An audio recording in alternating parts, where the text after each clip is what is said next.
welcome to Centered by Courtney. My name is Courtney, so nice to meet you. I am a sound healer and I am so excited that you're joining me for this video here.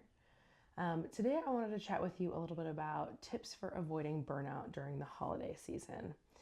As we get into November and December, tends to be, the holiday season, things get to become very, very busy. You're seeing family and friends and have all these different obligations. And I just want to talk to you guys a little bit about, kind of how to avoid some of that burnout, things that you can possibly do, and what that kind of looks like. So let's talk about what tends to happen. So the holiday season comes in, kind of roaring in here. I would even say the end of October because I love Halloween. Also, I should introduce, this is Oliver. He always will probably join. He is the biggest and cutest lapdog, I think. But yes, okay, so back into the holiday. So I think the holiday season starts in October because I am a huge, huge fan of Halloween. Like, I do 2 months of Halloween in my house, 2 months of Christmas. The time that the trick-or-treaters leave is like when I'm putting up my my Christmas stuff. And I always joke with my husband. He's like, we don't even decorate for Thanksgiving. And I'm like, Thanksgiving's one day in all of this. And so I kind of laugh of like, we normally aren't like doing it at our house. And so like we can decorate for Christmas. And so, yeah, I'm obsessed with the holiday season, I will tell you, but I'm also the person who definitely in previous years has gotten burnt out. And it can feel super overwhelming. You can feel like crap. And it's just really not fun. So I think, a couple things that tend to happen is increased expectations. People expect you to, be at your full-time job, come home, bake holiday goods, be there for different holiday parties. There is just a lot of things going on in general. Like, life is busy enough as it is, but then you throw on if you have kids, if they're going to school and they have themed days or, different activities are coming up, it tends to become a lot. And I think we start overcommitting.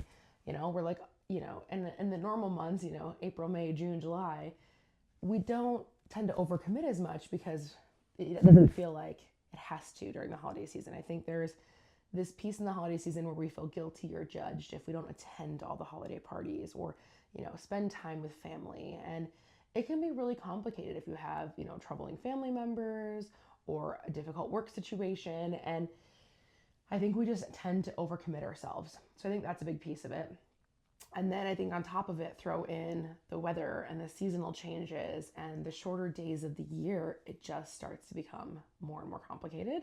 And then on top of it, think of all of the sugary and processed foods we eat, which we love during the holiday season, but it doesn't always make us feel our best. And so I think this storm of all of these things really just makes it difficult for us to avoid burnout. We feel sluggish, we feel like crap, it's not the best. So I want to share a little bit of like how I kind of experience that. Like when I start to feel burnt out, I feel like for me, the biggest thing is like physical signs. Like when I'm eating like crap and I'm overcommitting myself. I am a big sleep girly. Like I love sleep. Like if I could nap every day, which I try to, it's like my favorite thing.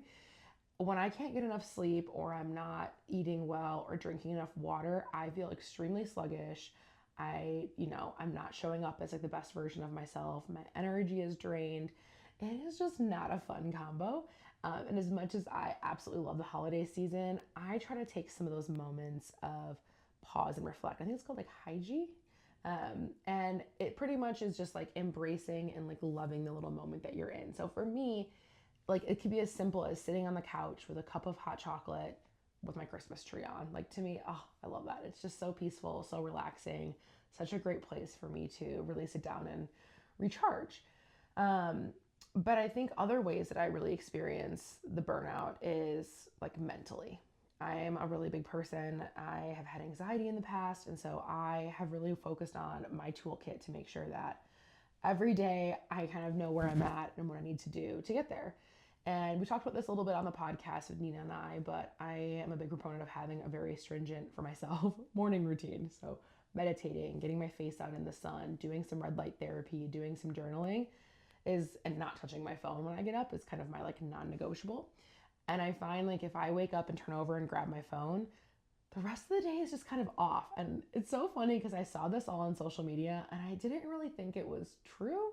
But the more that I don't touch my phone when I wake up, I'm like, dang, like it's interesting. So try it out. Let me know what you think. But when it comes back to, avoiding burnout, I think, from my point of view, I think you just really need to build up your toolkit and understand like your boundaries, understanding what are you committing to, what does that look like, how long are you staying there for? Because, in the holiday season, as much as you want it, I'm not going to make Thanksgiving. I can't make, if you're married or you have divorced parents and you have like 3 or 4 Christmases or Thanksgivings to go to, it's challenging, right? And so I think figuring out, is it something that you could host and invite everyone to come over so it's all at one place? Or is it just saying like, hey, we're going to swing by, like we'll come by for appetizers for this and dessert for this one and go to someone's house for dinner? Like, how can you make it the easiest for yourself? And I think it gets really challenging around the holiday season because I don't know if you're like me, but I tend to put other people like in front of me in an aspect of I try to take care of people and make the time extra special and kind of just go a little above and beyond because it just feels like magic to me and I want it to feel like magic for everybody else. But it can get kind of overwhelming. And so for me, I really spent a lot of time, honing in my toolkit of my morning routine, really at the end of the night, making sure like, all right, I'm not drinking as much because I definitely find that alcohol makes me feel more tired in the morning and not really like the best version of myself. And so I'm not saying like, don't drink, everyone has their own opinions on this, but I find like the less I drink, the better off I am the next morning. And spending some time for me specifically, like sound healing, playing the bowls, whatever that is. And so really that's kind of what I wanted to share with you guys is as we go through this and we're trying to avoid burnout, like what are things that we do? And so for me, those biggest things are journaling, meditating, listening to sound healing or doing sound healing, eating healthy and making sure I'm getting enough sleep. And so I think, my biggest advice to you is like figure out what your toolkit is before you come into the holiday season. Like what are those things you found over the years that help you?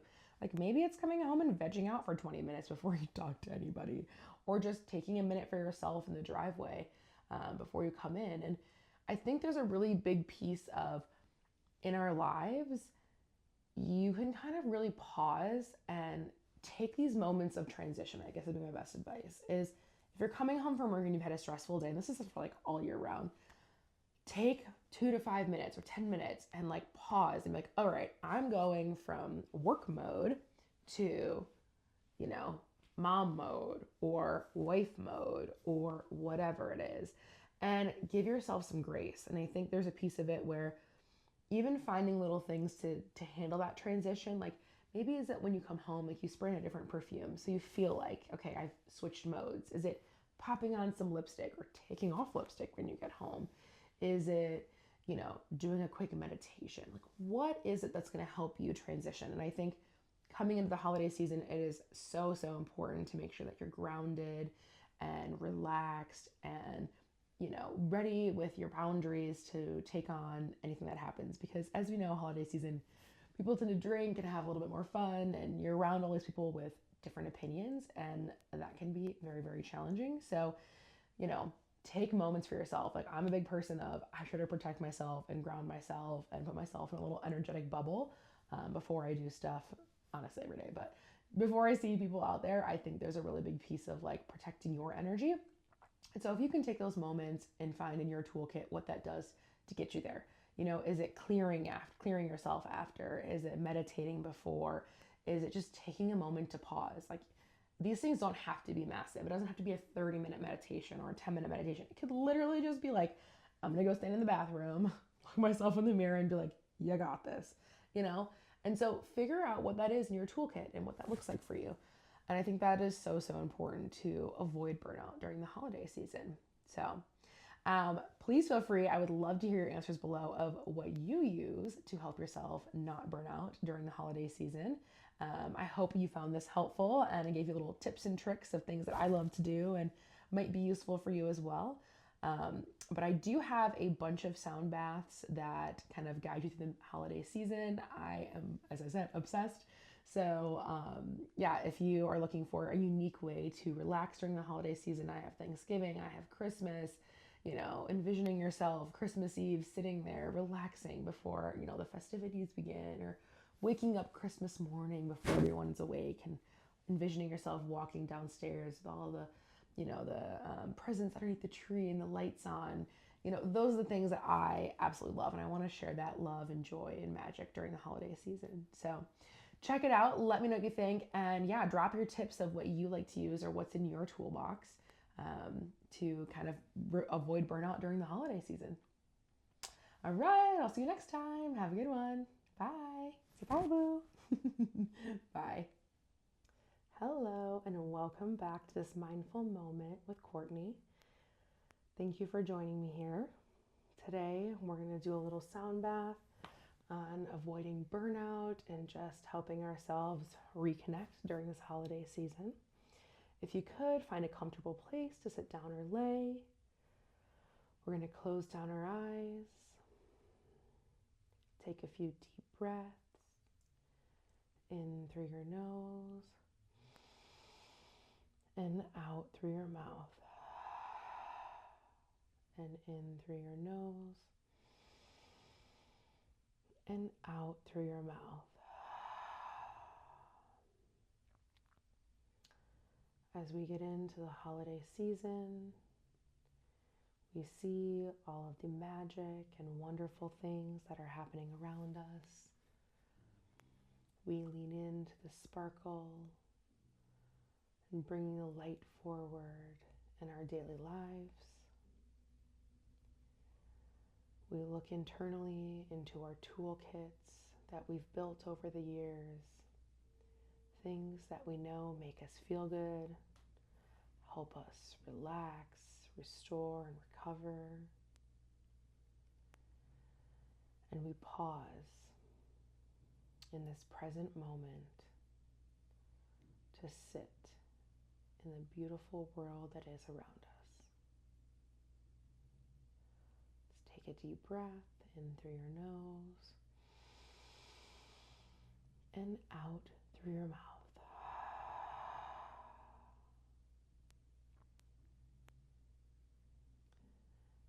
As we build and shift our schedule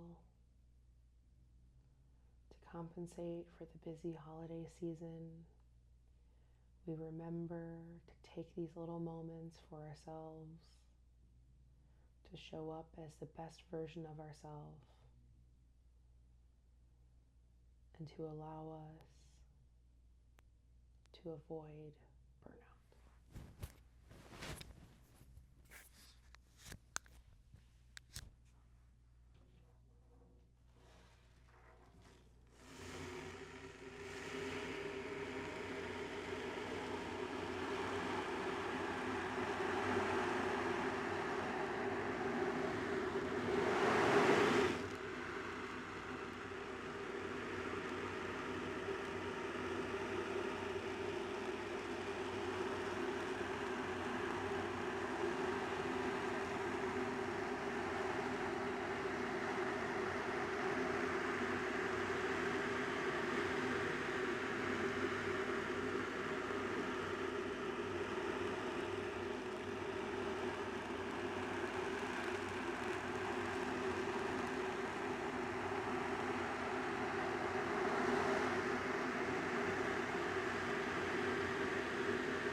As we slowly come back into the room,